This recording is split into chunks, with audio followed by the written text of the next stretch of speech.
আজিৰ এই ভিডিঅ'টোত অসমৰ জনপ্ৰিয় ধাৰাবাহিক বেহৰবাৰী আউটপোষ্টত অভিনয় কৰা চুমকি কছাৰীৰ বিষয়ে জনাম। ভিডিঅ'টো শেষলৈকে চাব। ভিডিঅ'টো চাই যদি ভাল পায় please like, comment, share and subscribe কৰিবলৈ নাপাহৰিব। Real name Chumki Kachari. Date of birth 1992 চনৰ 19 জানুৱাৰী তাৰিখ। গোলাঘাট জিলাত জন্ম হৈছিল। বৰ্তমান বয়স 29 বছৰ। চুমকি কছাৰীৰ ঘৰত মতা নাম হৈছে চুমু। চুমকি কছাৰীৰ প্ৰফেশ্যন হৈছে এক্ট্ৰেছ। চুমকি কছাৰীৰ হাইট হৈছে 5.5 ইঞ্চ এপ্ৰক্স, ৱেইট হৈছে 78 কেজি এপ্ৰক্স।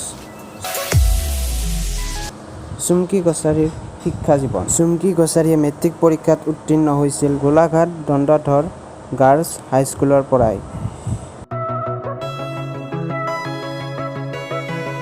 গ্ৰেজুৱেশ্যন কমপ্লিট কৰিছিল গোলাঘাট দেৱৰাস্থিত ৰয় কলেজ।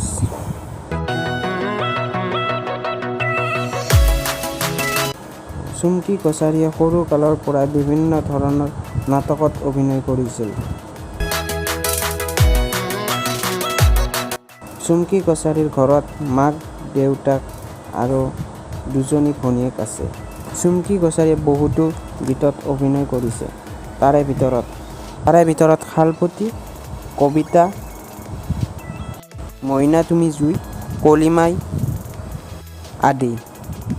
বৰ্তমান চুমকি কছাৰী অসমৰ জনপ্ৰিয় ধাৰাবাহিক বেহৰবাৰী আউটপোষ্টত বাইলুং চৰিত্ৰত অভিনয় কৰি আছে।